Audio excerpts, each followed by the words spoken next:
नमस्कार, आज है 5 मई दिन सोमवार और वक्त हो गया जी बिजनेस की बहुत ही खास पेशकश इंडिया 360 का। मैं हूं दीपक डोभाल। करेंगे दिन भर की तमाम अहम खबरों का 360 डिग्री एनालिसिस, लेकिन सबसे पहले देख लेते हैं 15 मई की हेडलाइंस।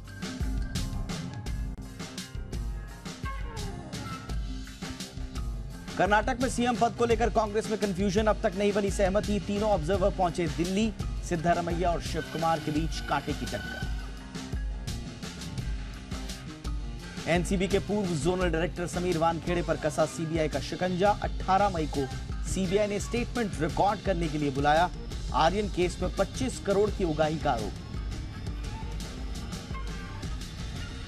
महाराष्ट्र में पुलिस ने सिम कार्ड गिरोह का किया पर्दाफाश। एक डॉक्यूमेंट पर इशू कराए गए 600 से ज्यादा सिम कार्ड, 2000 फर्जी सिम बरामद।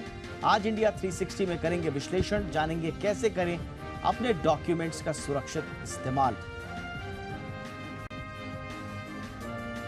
3 साल में सबसे कम हुई थोक महंगाई। जुलाई 2020 के बाद पहली बार शून्य से नीचे -0.92% पर आई।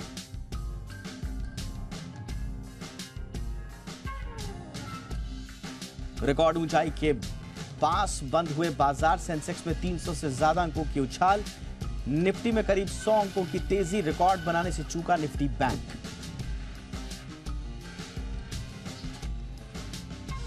पाकिस्तान में इमरान खान पर बवाल। संसद में उठी इमरान को फांसी देने की मांग। बुशरा बीवी को 23 मई तक मिली जमानत। और विदेश यात्रा पर जाने वाले छोटे कारोबारी और आम यात्रियों पर महंगे फॉरेक्स चार्जेस की मार। आरबीआई की नाराजगी के बावजूद बैंक वसूल रहे मनमाने चार्जेस। जी बिजनेस की मुहिम, कंज्यूमर परेशान, मनमाने फॉरेक्स चार्ज पर कब लगा।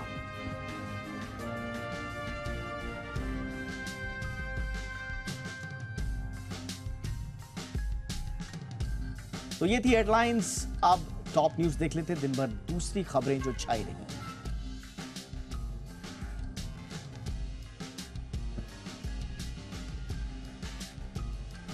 कर्नाटक का मुख्यमंत्री के नाम का ऐलान कल यानी मंगलवार को किया जा सकता है। कांग्रेस ऑब्जर्वर्स सुशील कुमार शिंदे, दीपक बाबरिया और भंवर जितेंद्र सिंह आज दिल्ली वापस पहुंचे।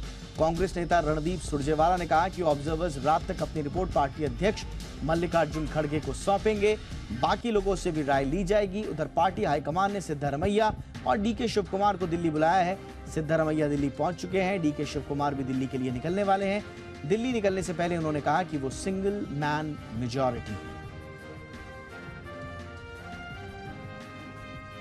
कर्नाटक में मुख्यमंत्री की कुर्सी को लेकर खींचतान के बीच कांग्रेस के सामने एक नई मांग उठ खड़ी हुई है। सुन्नी उलेमा बोर्ड के नेताओं ने मांग की है कि कर्नाटक का डिप्टी सीएम मुस्लिम समुदाय से होना चाहिए। इसके साथ ही उन्होंने कहा कि 5 मुसलमान विधायकों को अच्छे पोर्टफोलियो के साथ मंत्री बनाया जाए। इसमें गृह, राजस्व, स्वास्थ्य और दूसरे विभाग होने चाहिए। वक्फ बोर्ड के चेयरमैन शाफी सादी ने कहा कि 72 विधानसभाओं में कांग्रेस केवल मुसलमानों की वजह से जीती है। उन्होंने कहा कि एक समुदाय के रूप में उन्होंने कांग्रेस को बहुत कुछ दिया है, अब समय आ गया है कि बदले में कुछ मिले।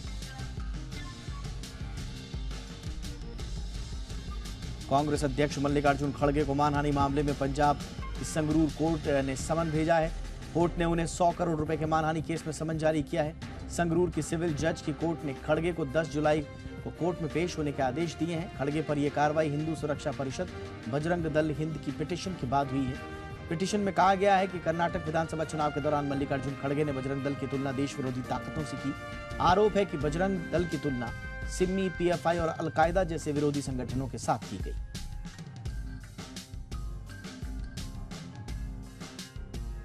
कांग्रेस नेता सचिन पायलट की जन संघर्ष यात्रा की समाप्ति पर पायलट ने कहा कि उनके काम करने के तरीके पर, उनकी निष्ठा पर घोर विरोधी भी उंगली नहीं उठा सकते। पायलट ने कहा कि वो किसी पद पर रहें या नहीं रहें, वो राजस्थान की जनता की सेवा अंतिम सांस तक करते रहेंगे। उन्होंने ये भी कहा कि वो डरने वाले नहीं हैं। सचिन पायलट ने कहा कि इसी महीने के आखिर में अगर तीनों मांगे नहीं मानी गई तो युवाओं के लिए भ्रष्टाचार के खिलाफ पूरे प्रदेश में वो आंदोलन करेंगे।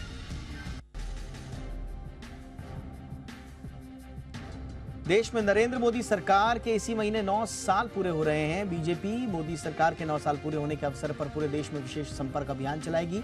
पीएम नरेंद्र मोदी 30 मई को एक विशाल रैली के साथ इस संपर्क अभियान का शुभारंभ करेंगे। 31 मई को पीएम मोदी की रैली होगी। मोदी सरकार के 9 साल पूरे होने पर हर लोकसभा क्षेत्र में विशेष संपर्क अभियान चलाया जाएगा।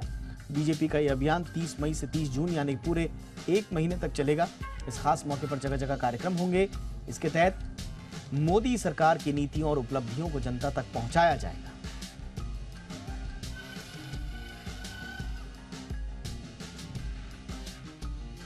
सुप्रीम कोर्ट ने वकीलों के एक संगठन की ओर से उपराष्ट्रपति जगदीप धनखड़ और केंद्रीय कानून मंत्री किरेन रिजिजू पर कार्रवाई की मांग वाली याचिका पर सुनवाई से इनकार कर दिया है। बॉम्बे लॉयर्स एसोसिएशन ने कॉलेजियम को लेकर की गई टिप्पणी के मामले में रिजिजू और धनखड़ के खिलाफ याचिका डाली थी। वकीलों के संगठन ने बॉम्बे हाईकोर्ट के आदेश को चुनौती देते हुए सुप्रीम कोर्ट का रुख किया।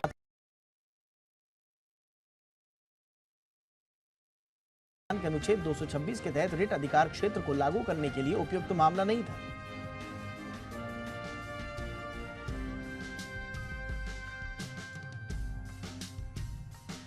जम्मू कश्मीर में टेरर फंडिंग को लेकर एनआईए ने बड़ी कार्रवाई की है। एनआईए की टीम ने जम्मू कश्मीर के अलग अलग जगहों पर रेड की है। टीम ने राज्य के बडगाम, शोपियां, पुलवामा, श्रीनगर और अनंतनाग में 13 स्थानों पर तलाशी अभियान चलाया। ये सारे मामले घाटी में टेरर फंडिंग मामले से जुड़े हुए हैं। इससे पहले एनआईए ने 4 मई को जमात इस्लामी के सदस्यों और समर्थकों के 16 ठिकानों पर तलाशी ली थी। तलाशी के दौरान कई आपत्तिजनक सामग्री और डिजिटल उपकरण जब्त किए गए।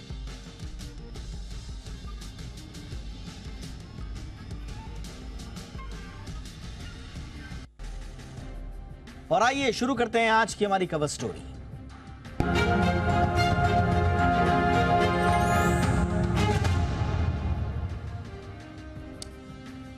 आपका आधार और दूसरे महत्वपूर्ण डॉक्यूमेंट्स अगर गलत हाथों में पड़ जाएं तो आप मुसीबतों से घिर सकते हैं।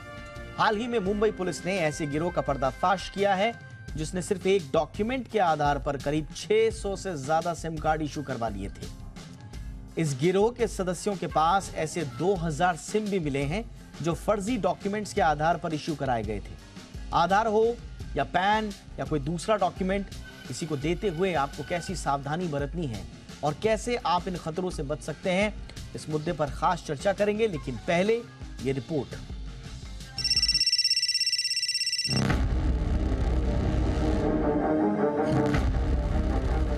देश में साइबर ठगों का सबसे बड़ा हथियार मोबाइल फोन माना जाता है।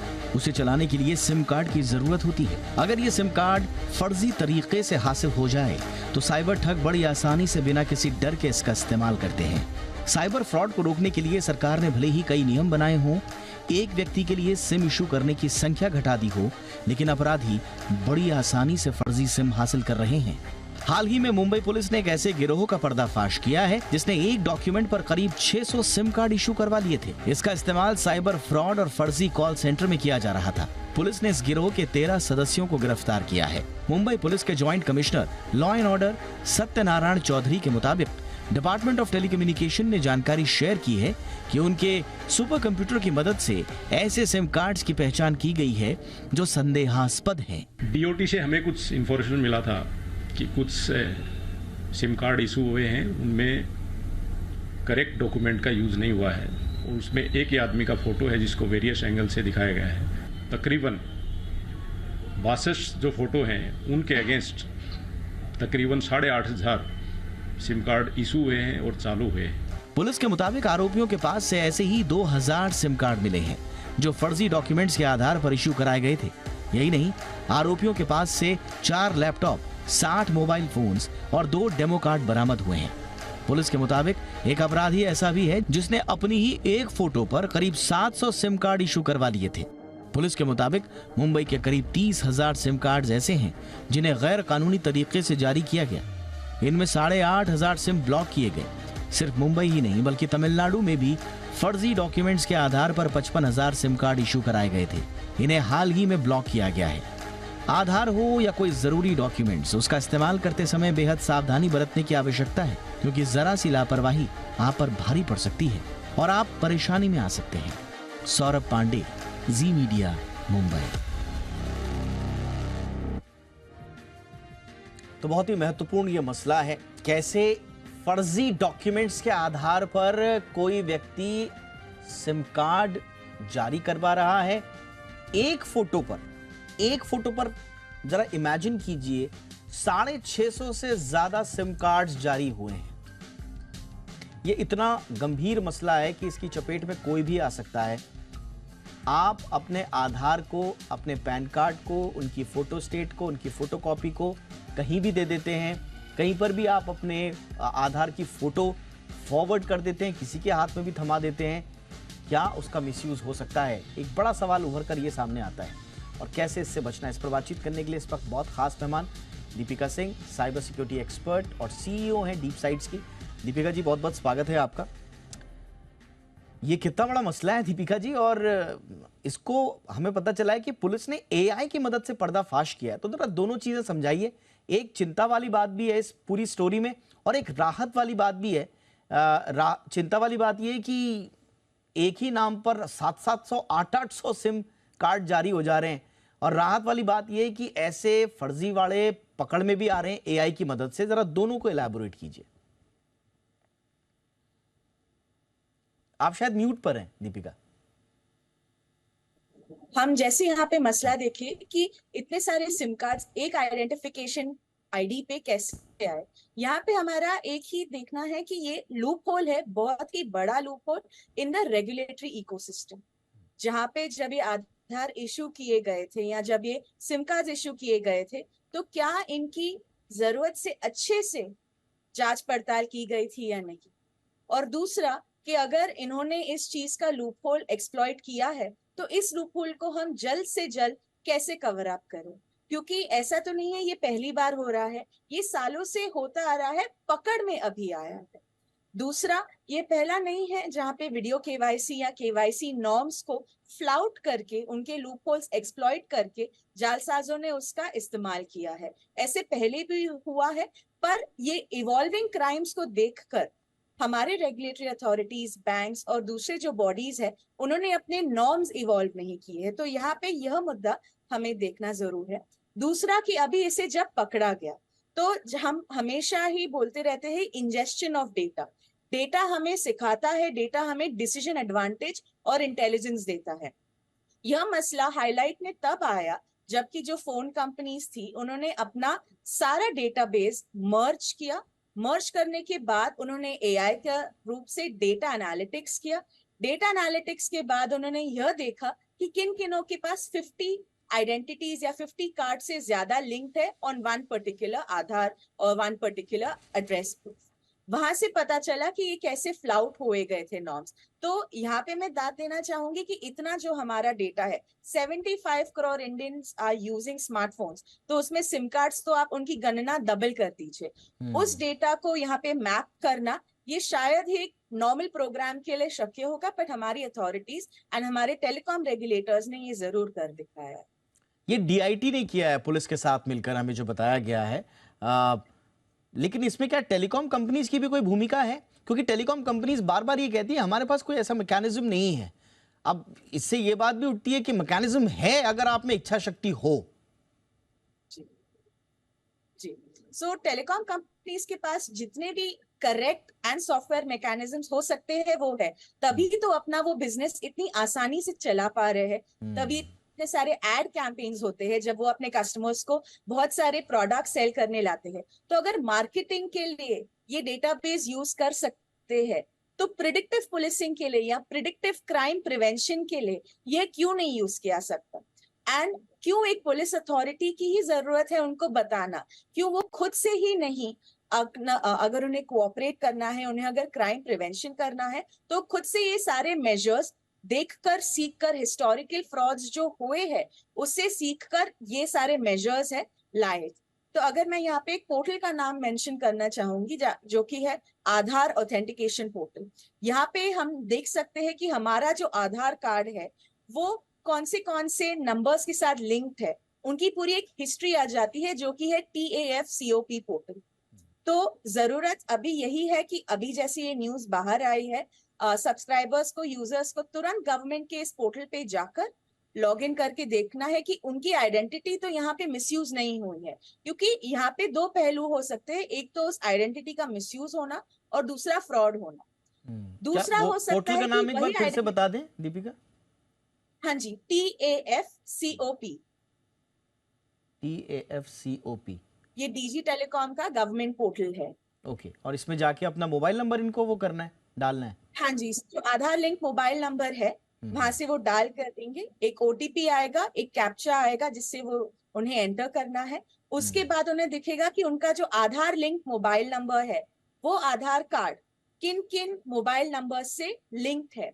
वहां पे 3 ऑप्शन आते हैं कि continue using this is not mine and report. तो अगर कोई ऐसा नंबर हमें दिखे जो हमारा नहीं है उसे हम वहां रिपोर्ट कर सकते हैं, क्योंकि जो दूसरा पहलू मैं बोल रही थी यहाँ पे यही है कि अगर वही नंबर मिसयूज करके फ्रॉड करने के लिए यूज किया जाए तो एक पर्सन जो वो क्राइम में इन्वॉल्व भी नहीं था वो भी पुलिस के शिकंजे में आ सकता है, क्योंकि इन्वेस्टिगेशन तो वही दिखाएगी कि ये पर्सन के नाम पे रजिस्टर्ड है। एंड ऐसे भी हमने कई केसेस देखे हैं जहाँ पे उन पर्सन्स को पुलिस ने अप्रोच किया है क्योंकि वहां पे रजिस्ट्रेशन, उनका एड्रेस, उनका नाम दिखाया गया था, तो वो भी डर से जाते, वो सहम से जाते हैं। तो यहाँ पे हमें जालसाजों को यहाँ सक्सीड होना नहीं देना चाहिए। अब इसमें 2 मसले हैं दीपिका। एक तो आपने बताया कि एक व्यक्ति का आधार या उसके दूसरे डॉक्यूमेंट्स मिसयूज हो रहे हैं या नहीं हो रहे हैं, एक तो उनके पास ये मैकेनिज्म है। अब ये वाले केस में क्या हुआ कि यहां पर एक आदमी ने अपनी ही अलग अलग फोटोज का इस्तेमाल किया, और आई डोंट नो उसने आइडेंटिटीज कहां से ली, लेकिन ये सारे सिम कार्ड एक ही व्यक्ति का के पास थे और वो अलग अलग नंबर्स के जरिए फ्रॉड कर रहा था। तो ऐसे केसेस को कैसे ट्रेस किया जाए? जी, तो अभी यहाँ पे एक जो लूप होल मेरे अंदाजे से और कुछ जो रिसर्च हमारी टीम्स कर रही है, यहाँ पे जब हम डेटा का क्वांटम देखते हैं, हमारी 75 करोड़ प्लस पॉपुलेशन जो सिम कार्ड एक्टिवली यूज कर रही है, वहां ह्यूमनली वेरीफाई करना ये बहुत ही मुश्किल हो जाता है। तो टेक्नोलॉजी एंड सॉफ्टवेयर के द्वारा जितने KYC चेक्स एंड बैलेंसेस है वो लाए जाते हैं, जिसमें पहले था मैनुअल KYC और उसके बाद फोटो KYC, अब आया था video KYC। But video KYC में भी जालसाजों ने उसका लूप होल निकाल लिया, ताकि जो GIFs हम हमारे फोन में देखते हैं या आजकल बहुत सारे सोशल मीडिया एप्स आ गए हैं जिसमें आप सिर्फ एक स्टैटिक फोटो डाल दो, उस ऐप के द्वारा आप उस स्टैटिक फोटो में जान भर सकते हो। आप उस स्टैटिक फोटो से गाना गवा सकते हो, बोल बुलवा सकते हो, एक्सप्रेशंस दिलवा सकते हो, मूवमेंट्स करवा सकते हो।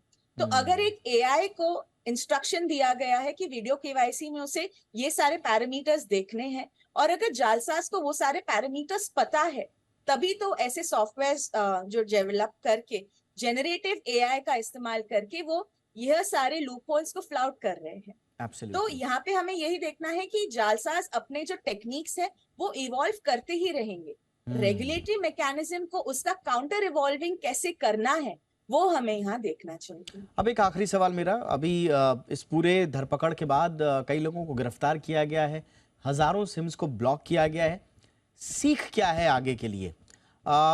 टेलीकॉम कंपनियों की जिम्मेदारी कैसे तय होगी?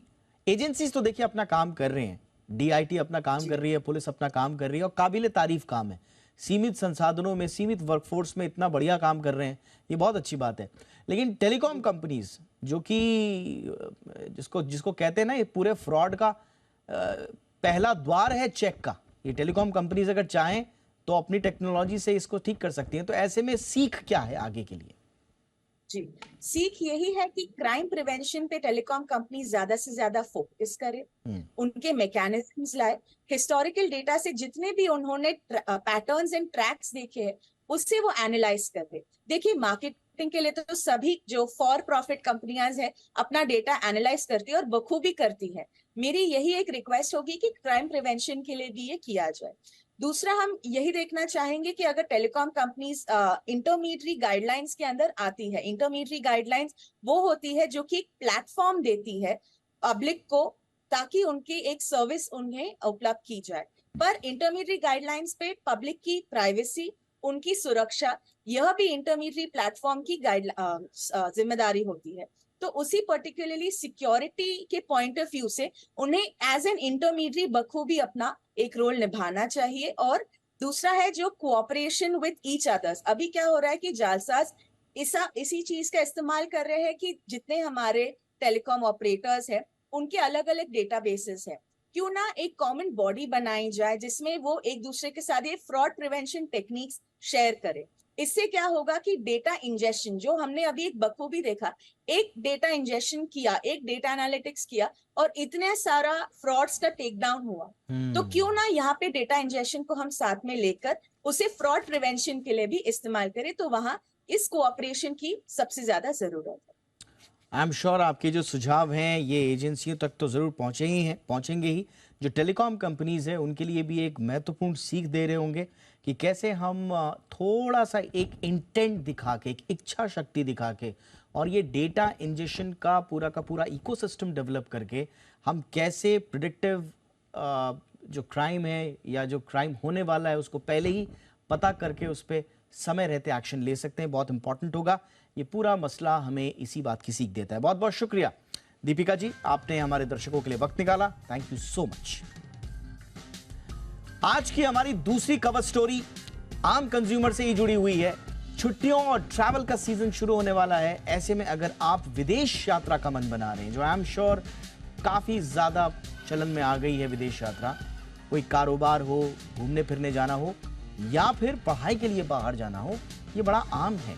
अक्सर आप भी ट्रैवल करते होंगे। कई बार महंगा फॉरेक्स एक्सचेंज झेलना पड़ता है सबको। आजकल वैसे भी टिकट्स महंगे हैं, होटल का खर्च भी आसमान पर है। ऐसे में भारतीय बैंकों और फॉरेक्स डीलर्स की फॉरेन करेंसी को लेकर मन मर्जी की शिकायतें अक्सर मिलती रहती हैं। अच्छा, इसमें प्रॉब्लम यह है कि हमारे पास बहुत ज्यादा ऑप्शन नहीं होता। जब हम बाहर जाने की कोशिश करते हैं उस वक्त हम ज्यादा नहीं सोचते हैं कि फॉरेन एक्सचेंज हमें कितने पे मिल रहा है, उसके चार्जेस क्या हैं। हम सोचते हैं कि बस जल्द से जल्द हमारा काम निपटे, थोड़ा पैसा ऊपर नीचे हो भी जाए तो कोई बात नहीं। हम विदेश जाना उस समय हमारी प्रायोरिटी में होता है। लेकिन कई बार हमने देखा है कि इस चक्कर में हमारी पूरी की पूरी विदेश यात्रा का बजट गड़बड़ा जाता है और यही है आज का हमारा मसला। आखिर क्या वजह है कि डॉलर वही है लेकिन हर बैंक या फिर उनकी अलग अलग ब्रांचेस में वही डॉलर खरीदा और बेचा जाता है अलग अलग दामों पर। इतना ही नहीं, कुछ बैंक्स और डीलर्स तो ट्रैवल कार्ड की फीस भी फॉरेन करेंसी में चार्ज करते हैं। आरबीआई ने हाल ही में ऐसे मसलों पर नाराजगी भी व्यक्त की, एक्शन भी लिया, लेकिन इसके बावजूद शिकायतें बढ़ रही हैं। जी बिजनेस इसीलिए शुरू करने जा रहा है अपनी मुहिम, जिसमें हमारा मुद्दा बिल्कुल साफ है, कंज्यूमर परेशान, फॉरेक्स चार्ज पर कब लगाम। और इस मसले पर हमने एक्सक्लूसिवली बातचीत की बहुत सारे स्टेक होल्डर से, हमने बैंक से बातचीत की, हमने फॉरेन एक्सचेंज एक्सपर्ट से बातचीत की। उनका क्या कहना है, उनका क्या नजरिया है, सबसे पहले ये आपको बताते हैं। अलग अलग बैंक के भी रेट अलग अलग होते हैं। कोई एक बैंक वही कस्टमर को 10 पैसा चार्ज करेगी और दूसरी बैंक उसी कस्टमर को 15 पैसा या 5 पैसा चार्ज कर सकती है। साल भर में कितना बिजनेस बैंक को देते हो? अगर आप हर महीने $20 मिलियन बेचते हो या खरीदते हो तो आपको हर एक ट्रांजैक्शन पे, चाहे $5,000 का हो या $500 का हो या $1,00,000 का हो, बैंक आपको शायद 4 या 5 पैसे पर प्रति डॉलर में ट्रांजैक्शन करके देगी। But it is also a fact that the retail consumers don't get the finer rates what the corporate consumers get. I think the RBI's focus now is that how do we make the banks give the best rates to the retail consumers. Banks are charging huge margins to small companies, to individuals, right? Now RBI has set up a platform, FX Retail, where banks are forced to give the current rate. And many companies have gone there. लेकिन जो बात है कि banks make it difficult for companies. Well, it depends on which bank has what customer base, right? And what are the mechanisms it deploys to handle those that type of customers. Ashwini Kakkar साहब managing partner हैं इनवेंचर partners के। बहुत बहुत स्वागत है sir आपका हमारे इस शो पर। सबसे पहले तो हमें समझाएं सर आप कुछ कह रहे हैं?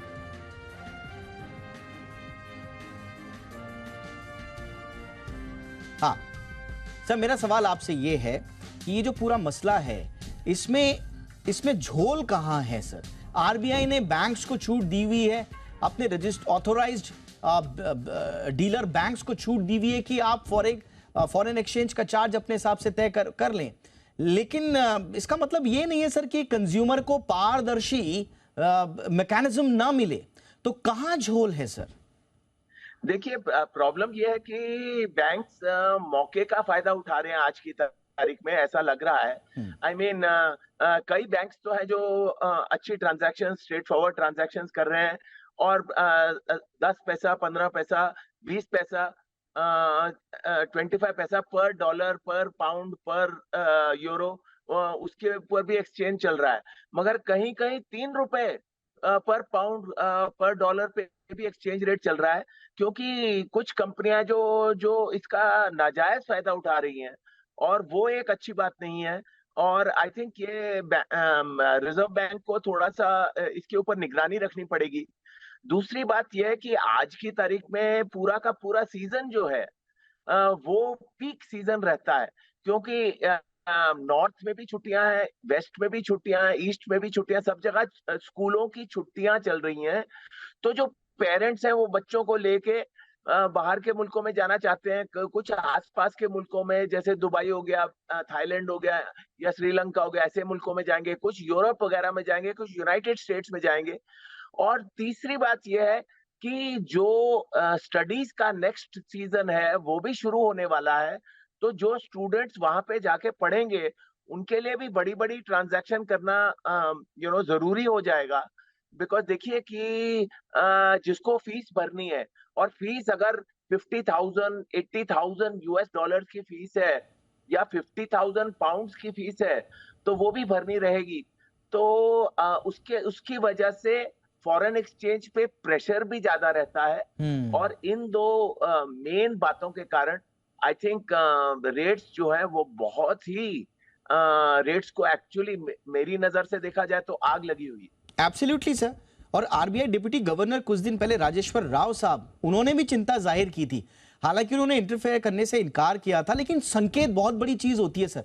अगर आरबीआई का डिप्टी गवर्नर ये संकेत दे रहा है कि भाई आप थोड़ा ठीक कीजिए इसको, और सबसे ज्यादा मार जो पड़ रही है वो बड़े कॉर्पोरेट्स पर नहीं पड़ रही है, जो छोटे एमएसएमई, जो छोटे कारोबारी हैं, जो आम यात्री हैं, बच्चे हैं, रिटेल यस कंज्यूमर है, जो बेचारे छुट्टियों पे जा रहे हैं, बिल्कुल सर, उनको ज्यादा मार पड़ रही है। और क्योंकि बैंक इस बात का नाजायज फायदा उठा रहे हैं कि आज की तारीख में 5% टीसीएस है और 1 जुलाई से 20% टीसीएस होने वाला है।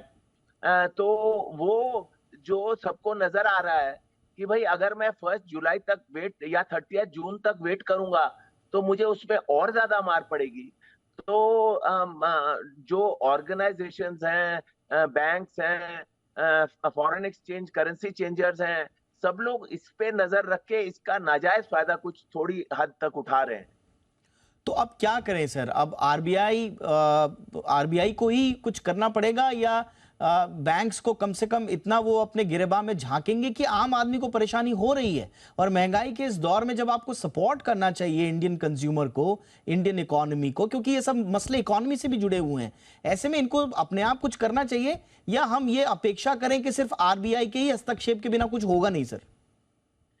देखिए, आरबीआई, मुझे कोई शक नहीं है कि आरबीआई इसके ऊपर नजर रखे हुए है, और अगर ये इसमें सुधार नहीं आता है तो आरबीआई इसके ऊपर कड़ा एक्शन लेगा। मगर दूसरी ओर देखने की बात यह है कि कस्टमर को भी सतर्क रहना चाहिए।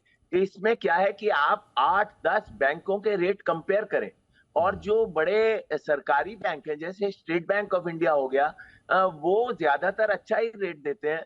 तो आप 8-10 बैंक का कंपैरिजन करेंगे, उसके बाद जो सही आपको रेट देगा उस रेट का फायदा उठाएंगे, तो कस्टमर के लिए बहुत ही अच्छा रहेगा। सर होता क्या है ना, हमने कई कंज्यूमर से बातचीत भी करी, होता क्या है वो कहते हैं कि एक तो विदेश जाना, इसमें कोई शक नहीं है सर कि बहुत आसान भी हुआ है, ऐसी बात नहीं है, जो पुराने पचड़े थे वो कम हुए हैं, लेकिन उनका ये कहना है कि एक बैंक से दूसरे बैंक, दूसरे बैंक से दूसरे बैंक के काउंटर में जाने में, पता करने में बड़ी मुश्किलात होती है उनको, उनका टाइम जाया होता है। अब गाड़ी लेके जाना है, दूसरी जगह पता करना है, कोई एक मैकेनिज्म जो होता था, जो आरबीआई ने कहा था, जिसपे कहा था कि वो प्लेटफॉर्म जो है एक बनाया था जो आरबीआई ने, वो उसका पालन हो नहीं रहा है, उसको बैंक्स प्रमोट भी नहीं कर रहे हैं, जिससे उनको ऑनलाइन पता चल पाए।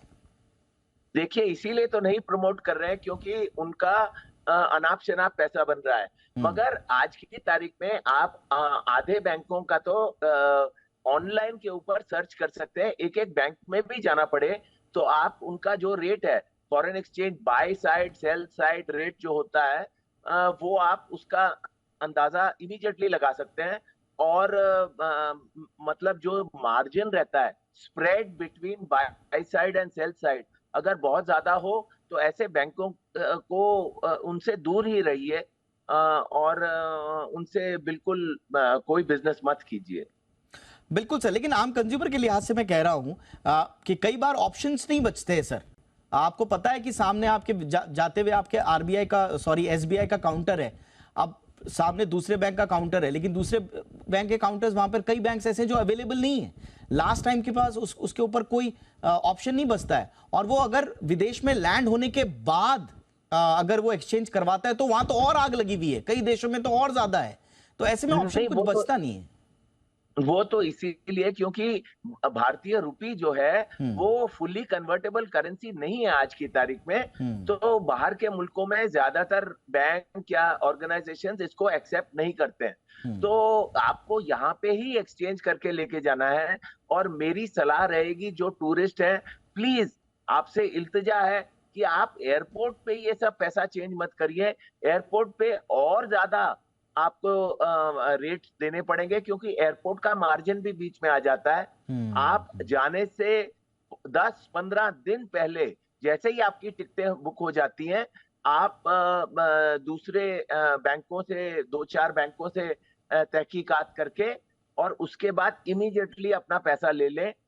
और दूसरा एक ये भी सुझाव है कि कुछ बैंक्स हैं जैसे एक्सिस बैंक या कुछ ऐसे बैंक हैं जिनका फॉरेन करेंसी कार्ड भी मिलता है। हाँ। तो वो जो फॉरेन करेंसी कार्ड है उस पे भी आप अपना पैसा लोड करवा सकते हैं और वहां पे आपको काफी सहूलियत रहेगी क्योंकि उस कार्ड को यूज करने में आपको कोई प्रॉब्लम नहीं आएगी।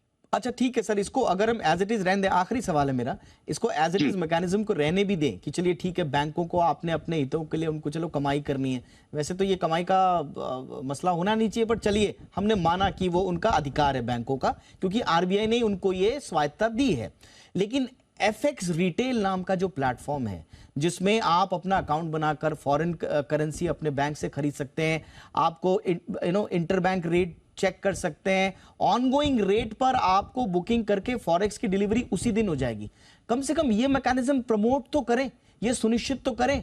और आरबीआई को क्या आरबीआई ऐसा कर सकता है कि जो लोग फॉरेक्स एफएक्स रिटेल प्रमोट नहीं कर रहे हैं, कंज्यूमर को इन्फॉर्म्ड डिसीजन लेने में हेल्प नहीं कर रहे हैं, उन पर कार्रवाई हो? सर पहले तो ऐसा था कि एक मैकेनिज्म ऐसा भी बना था जिसमें रिवर्स ऑक्शन होता था। अगर मेरे को सपोज $10,000 खरीदने हैं तो मैं अपना $10,000 का डिमांड प्लेटफॉर्म पे डाल देता था और अलग अलग बैंक कोटेशन भेजते थे कि भैया हम आपको 82 रुपए पे देंगे, कोई बोलता था हम 82 रुपए 50 पैसे पे देंगे, कोई बोलता था 81 रुपए 80 पैसे पे देंगे।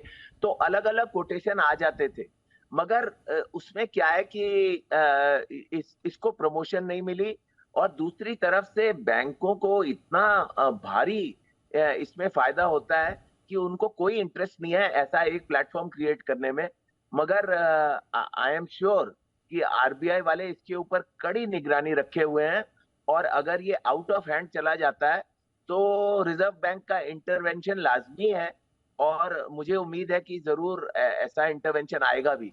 एक ग्लोबल लेवल पे भी एक डिस्कशन चल रहा था कि जो फॉरेन कंट्रीज से इंडियंस वगैरह जैसे हैं, क्योंकि इंडियंस $80 बिलियन का भारतवर्ष में पैसा भेजते हैं अपनी कमाई करके, दुबई में, यूनाइटेड स्टेट्स में, यूनाइटेड किंगडम में, कई कंट्रीज में। तो ये $80 बिलियन के ऊपर आप सोचिए कि 2% या 3% पैसा ऐसे ही गायब हो जाए, मतलब कि वो जो ये इंटरमीडियरी कंपनीज हैं उसमें से $2 बिलियन $3 बिलियन ले जाए तो ये लाजमी नहीं है, ये अच्छी बात नहीं है। अच्छी बात। तो इंटरनेशनल लेवल पे भी ये डिस्कशन चल रहा है कि जो फॉरेन इनवर्ड रिमिटेंसेस होती हैं जो हमारे भारतवासी बाहर जाके इतनी मेहनत करते हैं, उससे कमाई करते हैं और उसको अपने बीवी बच्चों को, दूसरे पेरेंट्स वगैरह को वापस भेजते हैं, उसमें भी अगर ये मार्जिन इंटरनेशनली सेट किए जाएं तो उससे भी काफी सुविधा आएगी। Absolutely sir. फॉरेक्स पर आरबीआई ने राहत भी दी है। अभी debit store value smart card में रुपए में चार्ज लगेगा, पहले सभी चार्ज जो है फॉरेन करेंसी में लिए जाते थे। तो इस तरह के कदम आरबीआई उठा रहा है। जी बिजनेस की भी मुहिम लगातार जारी है। फॉरेक्स एक्सचेंज रेट जो है, वो चार्जेज जो है वो मनमाने ना लगे और ऐसे ना लगे कि वो कंज्यूमर के ऊपर हैं। एक इन्फॉर्म डिसीजन लेने में सहायता मिले।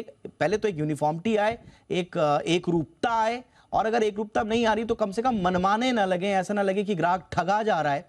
तो एक मैकेनिज्म जरूर बनना चाहिए। आई एम श्योर आरबीआई इस दिशा में तो काम कर ही रहा है। लेकिन उससे पहले जितने भी ऑथराइज्ड बैंक डीलर्स हैं, हमारी उनसे गुजारिश है कि आरबीआई के डंडे से पहले आप खुद इंट्रोस्पेक्ट करके, कंज्यूमर का मसला है, आपके देश का मसला है, क्यों ना आप ही अपनी पहल करके आरबीआई को हस्तक्षेप करने का मौका ही ना दें, एक नजीर पेश करें। अच्छी बात होगी कंज्यूमर के हित में, यही उम्मीद कर सकते हैं। बहुत बहुत शुक्रिया सर, आपने वक्त निकाला हमारे दर्शकों के लिए।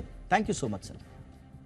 हम लोगों में से अधिकांश लोग ये नहीं जानते होंगे कि वो जिन डॉक्टर से इलाज करवाते हैं उन्होंने क्या क्या पढ़ाई की है, कहां से पढ़ाई की है और कितना अनुभव वो रखते हैं। मगर आने वाले दिनों में ये जानना मुमकिन होगा। सरकार नेशनल मेडिकल कमीशन यानी कि एनएमसी के तहत एक रजिस्टर तैयार कर रही है, जहां पर डॉक्टर्स की पूरी जानकारी एक प्लेटफॉर्म पे सेंट्रली मिल जाएगी।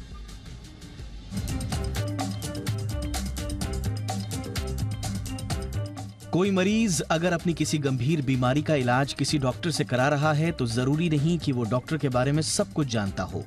मसलन उसने कहां से पढ़ाई की, क्या क्या पढ़ाई की, उसकी विशेषज्ञता क्या है या उसे कितना अनुभव है। लेकिन नेशनल मेडिकल कमीशन यानी कि एनएमसी के नए नियमों के तहत मरीज अपने डॉक्टर्स की पूरी कुंडली जान सकेगा। इससे मरीज को अपना इलाज कराने में काफी मदद मिलेगी, क्योंकि नेशनल मेडिकल कमीशन एक कॉमन नेशनल मेडिकल रजिस्टर तैयार करेगा जिसमें डॉक्टर्स की पूरी डिटेल दर्ज होगी। वहीं अब डॉक्टर्स को नेशनल एग्जिट टेस्ट यानी कि नेक्स्ट पास करना अनिवार्य होगा। ये नियम केवल भारत में पढ़ाई करने वाले मेडिकल छात्रों पर ही लागू नहीं होगा, बल्कि विदेश से मेडिकल की पढ़ाई पूरी कर देश में प्रैक्टिस करने वाले डॉक्टर्स को भी इस नियम कायदे के दौर से गुजरना होगा। कोई भी नेशनल मेडिकल रजिस्टर में दर्ज डॉक्टर्स की पूरी डिटेल नेशनल मेडिकल कमीशन की वेबसाइट पर देख सकता है। डॉक्टर नाम, तारीख के साथ साथ रजिस्ट्रेशन नंबर, पिता का नाम, काम करने की जगह जिसमें राज्य, शहर, संस्थान जैसी डिटेल शामिल होंगी।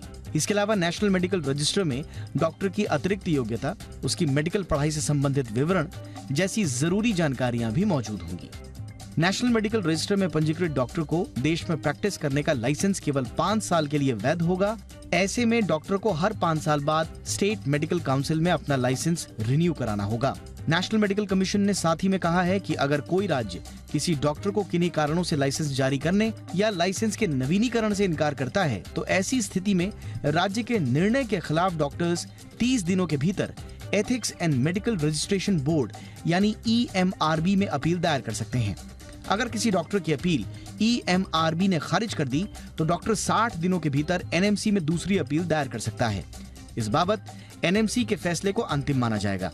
भारत भले ही अब नेशनल एग्जिट टेस्ट यानी नेक्स्ट की व्यवस्था अब लागू करने जा रहा है, लेकिन अमेरिका, चीन, इंग्लैंड और थाईलैंड जैसे देशों में पहले से मेडिकल ग्रेजुएट्स के लिए लाइसेंसिंग एग्जाम की व्यवस्था है, जिसे पास करने के बाद ही प्रैक्टिस की मंजूरी मिलती है। फिलहाल तो नेशनल मेडिकल कमीशन के नए नियम से फर्जी डॉक्टर्स पर लगाम कस पाएगी और काबिल डॉक्टर्स का डेटाबेस तैयार होने से देश की स्वास्थ्य सेवाओं को दुरुस्त करने में मदद मिलेगी। इसके अलावा मरीजों को अपने डॉक्टर के बारे में जानकारियां मिलेंगी सो अलग। ब्यूरो रिपोर्ट, जी मीडिया। अदानी मामले को लेकर आज सुप्रीम कोर्ट में सुनवाई टल गई। आपको बताएं कि मार्केट रेगुलेटर सेबी ने जांच पूरी करने के लिए सुप्रीम कोर्ट से और 6 महीने के समय की मांग की है। इसे लेकर सेबी ने कई दलीलें दी हैं। इस खबर पर डिटेल्स के साथ जुड़ रहे हैं जी मीडिया संवाददाता ब्रिजेश कुमार। जी ब्रिजेश जी। बिल्कुल, मामले की सुनवाई जो होनी थी आज वो टल गई और अब संभवतः ये छुट्टियों के बाद, यानी सुप्रीम कोर्ट में जो गर्मियों की छुट्टियां होती हैं उसके बाद इस मामले की सुनवाई हो सकती है। तो आप मान सकते हैं कि शायद जुलाई के पहले हफ्ते में अब जाकर इस मामले की सुनवाई होगी। इससे पहले आज सेबी की ओर से जो रिजॉइंडर दाखिल किया गया उसमें ये कहा गया कि ये जो आरोप लगाए जा रहे हैं कि 2016 से ही सेबी अदानी ग्रुप से जुड़े मामलों की जांच कर रहा है, ये सरासर गलत है और भ्रामक है। और ये कहा गया कि जो जांच कर रहा था सेबी वो 51 जीडीआर से जुड़े मामले थे, 51 कंपनियों के, यानी ग्रॉस डिपॉजिटरी रिसीट से जुड़े मामले थे जिन पर सेबी ने जांच पूरी कर ली थी और जिन पर कार्रवाई भी कर ली गई है। तो सेबी की तरफ से इस बात का खंडन किया गया कि 2016 से अडानी ग्रुप की किसी कंपनी के खिलाफ सेबी की कोई जांच नहीं चल रही है। साथ ही ये जानकारी भी दी गई कि 11 विदेशी रेगुलेटर से सेबी ने सूचनाएं मांगी थी मिनिमम पब्लिक शेयर होल्डिंग के नियमों के उल्लंघन के मामले में, कि कहीं किसी तरह का कोई उल्लंघन तो नहीं हो रहा है इसकी जांच के लिए। और उस पर जो भी जानकारी आई थी वो सेबी ने एक्सपर्ट कमेटी के साथ भी साझा किया था। सेबी ने आज फिर एक बार यही दोहराया कि चूंकि जो 12 संदिग्ध मामले हैं जिन पर हिंडनबर्ग ने आरोप लगाया था सौदों के गलत होने का, उसको लेकर के बहुत सारे जो जानकारियां हैं वो जुटाई जानी है, या बहुत सारी जानकारियां जो आई हुई हैं उनका विश्लेषण होना है और इसलिए लंबा समय इसमें लगेगा। साथ ही ये भी कहा कि अगर बिना पूरी जांच के किसी तरह के किसी निष्कर्ष पर पहुंचा जाए तो ये निवेशकों के हितों के खिलाफ होगा। तो इन दलीलों के आधार पर सेबी ने जांच के लिए और ज्यादा वक्त की मांग आज फिर से रखी। आत्मनिर्भर भारत की ओर कदम बढ़ाते हुए डिफेंस सेक्टर ने उन 928 पुर्जों की एक नई सूची को मंजूरी दे दी है जिन्हें सिर्फ देश की ही कंपनियों से खरीदा जा सकेगा। आत्मनिर्भर भारत को बढ़ावा देने के लिए सरकार ने चौथी लिस्ट जारी की है। इस पर और डिटेल देंगे अरमान।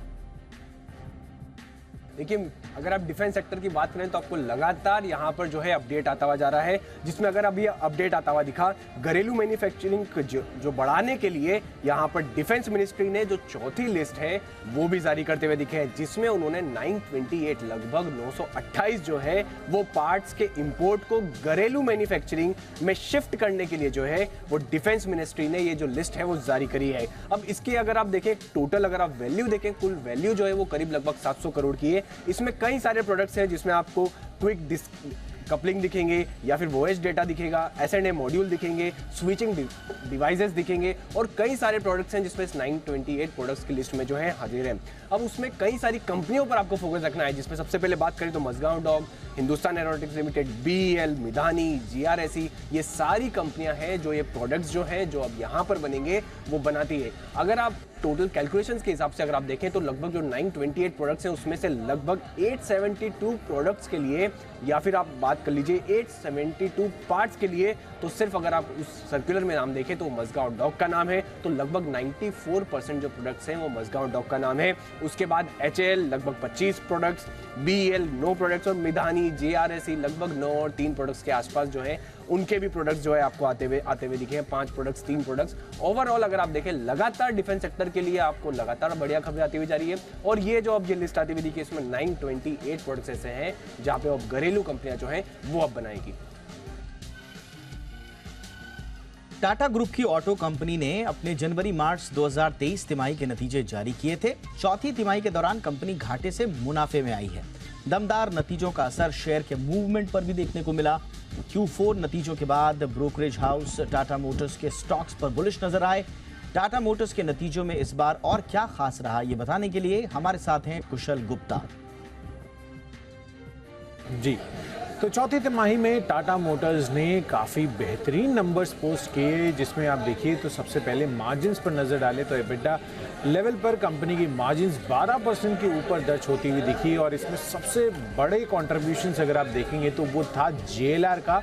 और यहाँ पर जिस तरह की वॉल्यूम ग्रोथ हमें देखने को मिली और साथ साथ जो भारतीय कारोबार में एक अच्छा खासा टर्नअराउंड आपको सीरीज पेस पर भी आता हुआ दिखा, वो एक बड़ा कॉन्ट्रीब्यूटरी फैक्टर था ओवरऑल नंबर्स में। सबसे पहले JLR जेएलआर की बात कर लेते हैं तो जिस तरह से सप्लाई साइड की दिक्कतें दूर होती हुई दिखी थी, उस वजह से जेएलआर के वॉल्यूम्स में सहारा मिलता हुआ दिखा और इसी वजह से FY24 के लिए जो वॉल्यूम्स है वो आगे चलकर 25% की सालाना ग्रोथ पर एक्सपेक्टेड है। यही नहीं, आप देखिए यहाँ पर जेएलआर और जो घरेलू कारोबार है उसमें FCF यानी कि जो फ्री कैश फ्लोज है और नेट डेट, इन दोनों में ही सुधार होता हुआ दिखा है।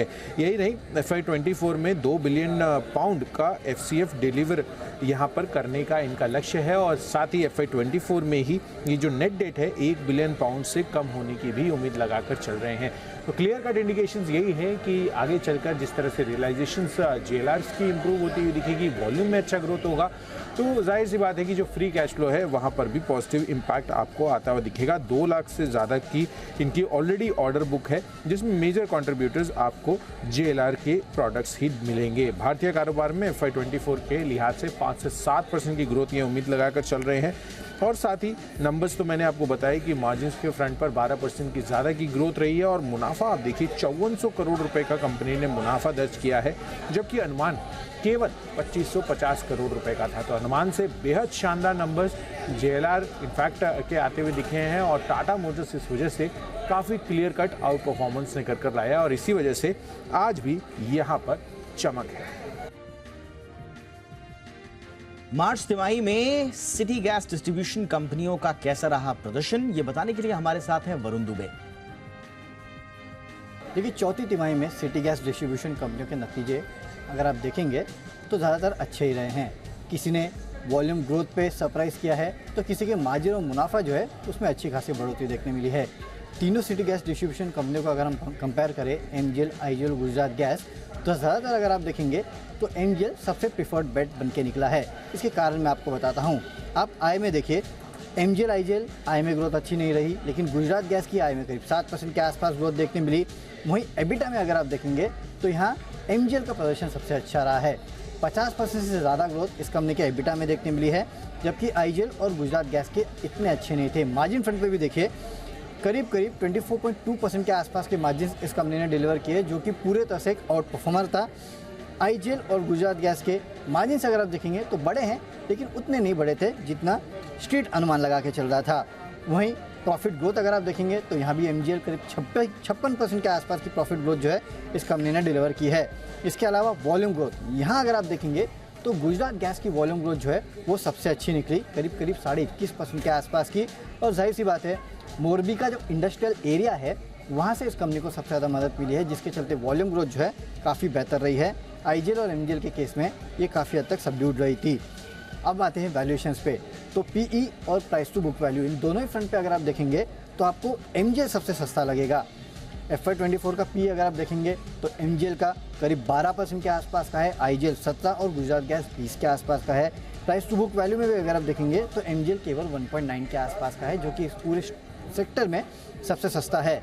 हालांकि ROEs जो डिलीवर हुए हैं वो IGL और गुजरात गैस में सबसे अच्छे हैं, करीब 19 टाइम्स के आसपास के। वहीं अगर आप बाकी चीज़ों की बात करें, यानी कि हाई से कितना गिरा है ये स्टॉक, ब्रोकरेज हाउसेस क्या कह रहे हैं, तो लाइफ हाई से सबसे ज़्यादा कोई स्टॉक अगर गिरा है तो वो गुजरात गैस का है, करीब 40% के आसपास का, और महानगर गैस और IGL में 19 से 22% की गिरावट हुई है। लेकिन ब्रोकरेज हाउसेस की सबसे प्रिफर्ड बेट अगर आप देखेंगे तो वो MGL है। यहाँ सिटी का टारगेट 1330 का है, यानी कि मौजूदा भाव से करीब 33% का अपसाइड ये देख रहे हैं।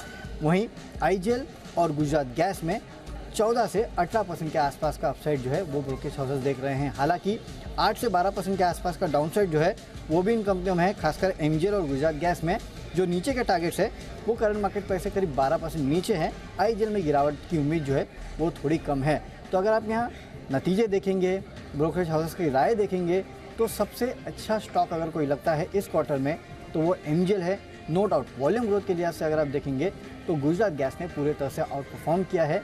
साथ ही साथ IGL अगर आप देखेंगे तो कुछ हद तक मिला जुला रहा है, लेकिन हाँ, वॉल्यूम ग्रोथ में गुजरात गैस ने इसको पछाड़ दिया और मार्जिन्स और एबिटा फ्रंट पे MGL ने इसको पछाड़ दिया। इसके लिए शायद MGL ब्रोकरेज हाउसेस के भी ज़्यादा प्रेफर्ड बेट है। आम लोगों को महंगाई की मार से राहत मिलने के संकेत दिखने लगे हैं। खुदरा महंगाई के बाद अब थोक महंगाई में भी बड़ी गिरावट आई है। अप्रैल महीने में थोक मूल्य सूचकांक यानी कि WPI आधारित महंगाई दर शून्य से भी नीचे चली गई है। ये थोक महंगाई का करीब 3 साल का सबसे निचला स्तर है। अप्रैल में थोक मूल्य सूचकांक आधारित महंगाई की दर गिरकर शून्य से -0.92% के नीचे आ गई। जुलाई 2020 के बाद ऐसा पहली बार हुआ है जब थोक महंगाई दर शून्य से भी नीचे गिर गई हो। इससे पहले मार्च महीने के दौरान भी थोक महंगाई की दर में भारी गिरावट देखने को मिली थी। ये कम होकर 1.34% पर आ गई।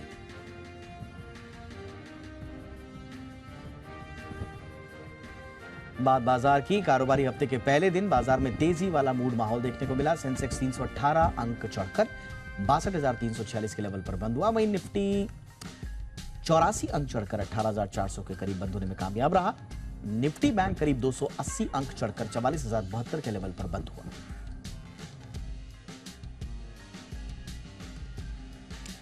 इंडिया 360 में आज बस इतना ही। इजाजत दें। #ZIndia360 पर अपनी राय जरूर भेजें। नमस्कार।